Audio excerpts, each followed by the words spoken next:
반갑습니다. YS 그린의 김영식입니다. 오늘은 제가 탄소 중립에 대해서 설명을 드리도록 하겠습니다. 요즘 정부에서도 핫 이슈가 되고 있는데 탄소 중립이 가지는 의미, 그리고 방향, 그리고 정부에서 주도하고자 하는 10대 핵심 기술, 그 다음 미래 사회의 모습, 그 다음 수소와 CCUS 타겟에 대해서 설명을 드리도록 하겠습니다.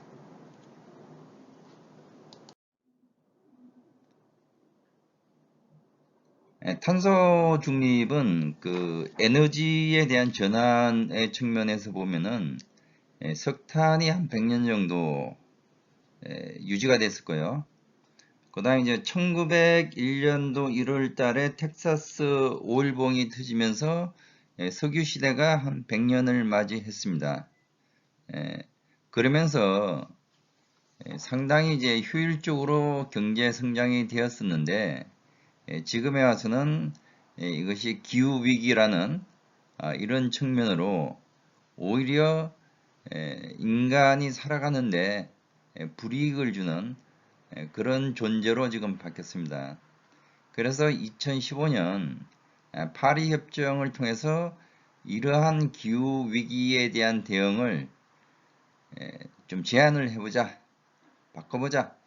그래서 이제 온도 상승폭을 1.5도 시내로 제한을 하자 하는 것을 195개국이 협약을 맺었습니다. 그래서 글로벌 공급망에 탄소 중립이 계속 요구가 되고 있고 EU에서는 2023년도부터는 탄소 국경세를 물리겠다. 그 다음 미국은 2025년도부터 탄소 국경세를 물리겠다. 특히 EU 같은 경우는 2018년도에 법제화를 이미 마친 상태입니다.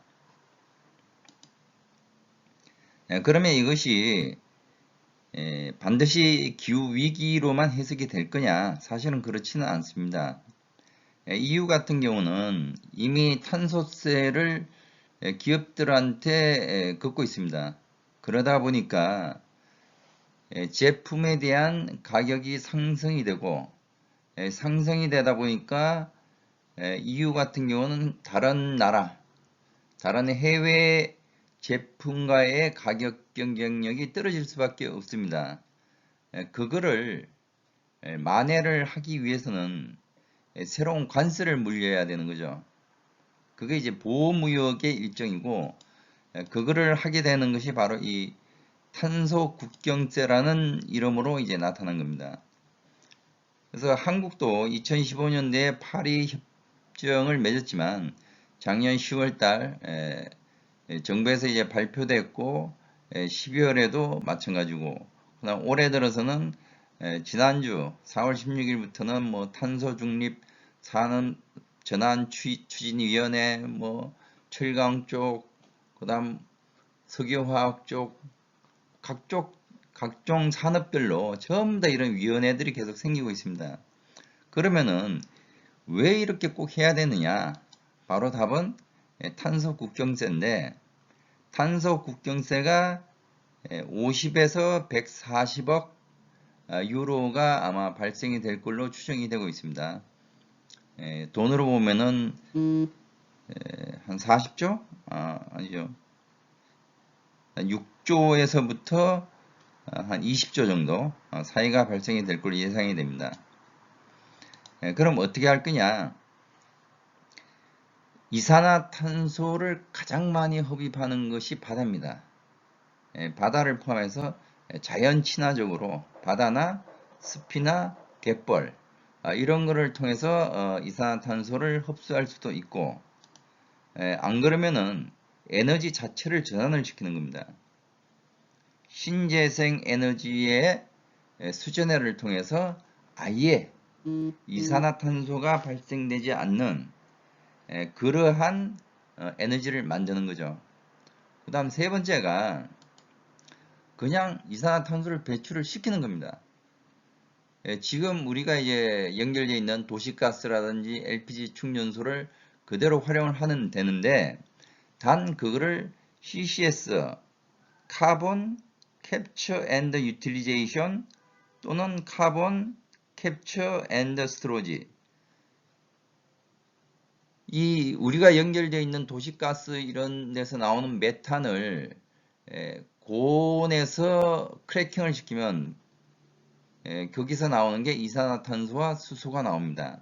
그럼 수소는 수대로 사용하고 거기서 발생되는 이산화탄소를 재활용하는 거죠. 뭐 드라이라든지 탄산음료에 넣는다든지 이렇게 해서 유틸리제이션을 시키든지 안 그러면은 지하 안반이나 바닷속 깊이 묻어버리는 겁니다. 근데 이게 이렇게 되면은 바다 같은 경우는 어떤 경우가 생기냐면은 실질적으로 이제 이산화탄소를 계속 흡수를 하게 되면은 나중에 이게 산성화가 됩니다. 산성화가 되다 보면 이산화탄소에 대한 흡수율이 떨어지고 그러다 보면은 결국 지구 온난화를 방지하는데 굉장히 힘이 들게 됩니다. 그럼 이렇게 세 가지 경우가 있는데 이것도 저것도 안 되는 경우는 어떻게 되느냐? 결국은 돈으로 때우는 겁니다. 그게 바로 탄소 배출권입니다. 뭐 탄소 국경세로 할 수도 있지만 탄소 배출권으로 그대로 물어내게 되는 겁니다.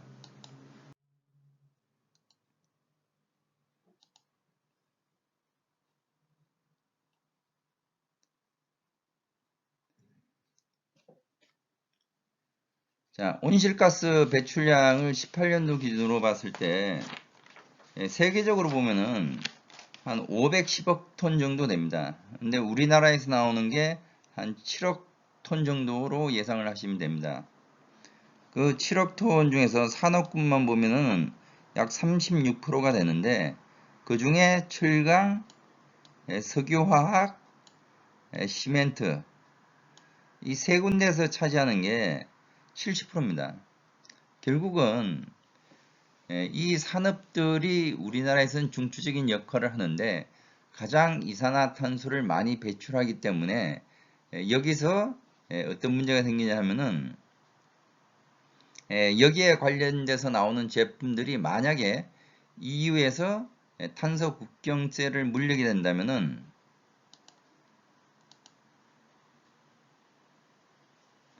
돈으로 환산했을 경우 23년도 한 2,900억, 그 다음 30년도에는 한 7,100억, 뭐 전체적으로 봤을 때는 한 6천억, 그 다음에 1조 8천억 정도가 국경세로 물어야 됩니다. 아마 이렇게 되면은 수출에 굉장한 차질이 생기고 가격 경쟁력이 떨어지고 아니면 수출을 하더라도 적자를 보는 이런 형태로 가게 됩니다. 결국은 대기업들이 탄소 중립을 하는 이유가 정부에 대한 방침 또는 뭐 ESG 뭐 지구 위기에 같이 동참을 하자라는 이유도 있지만 이거는 생존 전략입니다. 그럼 한국에서 생각하는 탄소 중립에 대한 10대 핵심 기술을 말씀을 드리겠습니다. 에너지 전환, 탄소 저탄소화, 수송, 건물 등이 있는데 여기 나오는 숫자들은 CO2 배출량입니다. 37%, 그 다음 36%, 수송이 13.5%, 건물이 7.2%. 자, 에너지 전환은 뭐 흔히 여러분들이 많이 알고 계시는 태양광 풍력, 그 다음에 수소, 그 다음에 이제 폐플라스틱이나 폐기물, 폐음식물들을 활용한 바이오 에너지, 그 다음 산업에 대한 저탄소화는 아까 얘기했듯이 철강, 시멘트, 뭐 석유화학, 안 그러면 이제 반도체 공정이나 장비들 같은 산업 공정 고도화, 그 다음에 CCUS 산업이 되겠습니다. 수송이나 건물은 결국은 효율입니다. 이거는 효율을 극대화하는 거고, 이거는 디지털화해서 그러니까 다시 얘기하면 스마트로 주고받을 수 있게끔 가장 효율화시키겠다는 개념인데 단순히 이제 정부에서 이렇게만 하면은 사실은 기업들 같은 경우 쫓아가기가 어렵습니다. 그래서 하는 게 뭐냐면은 자금 지원이라는 부분이 나옵니다. 또 하나는 정책이나 제도가 변경이 돼야겠죠. 자, 이것이 되면은 좀 더 나아질 거라고 생각을 합니다. 그러면은 여러분들이 잘 생각을 하시면은 이게 해외 같은 경우는 사실은 탄소 중립이라는 큰 틀 안에서 이 수소라는 부분이 나왔습니다. 근데 재밌는 거는 대한민국 같은 경우는 수소가 계속 지금까지 이슈가 돼서 강조되다가 한 3년 정도 2017년부터 수소 얘기가 계속 나왔던 것 같은데요. 지금 와서 이제 탄소 중립이 나오는 거죠. 그러니까 반대로 사실은 이제 출발이 된 겁니다. 뭐 결과적으로는 같지만 이것이 왜 그러냐 하면은 제가 봤을 때는 그 블루오션이 이제 사실은 이제 차량을 놓고 봤을 경우에 현대의 넥소가 있는데 이게 이제 수소 연료전지차인데 해외에는 이제 전기차가 시작이 됐었거든요. 그러면은 여기서 봤을 때 블루오션이 뭐냐면은 진입 장벽이 좀 높으면서도 블루오션이 될 수 있는 게 수소연료 전지차였어요. 왜냐하면 해외에서는 이게 과연 될까 말까 고민을 많이 했었고 그렇다고 기술 개발을 안 한 건 아닙니다. 기술 개발은 그 이전부터 돼 있었는데 양산 하나까지 가기에는 무리수가 있다. 그래서 전기차로 가자. 그리고 전기차는 진입 장벽이 얕았습니다. 근데 여기 과감하게 이제 현대나 도요타가 이제 과감하게 베팅을 한 거죠. 근데 결과론적으로는 제가 봤을 때 굉장히 탁월한 선택이었다고 생각을 합니다.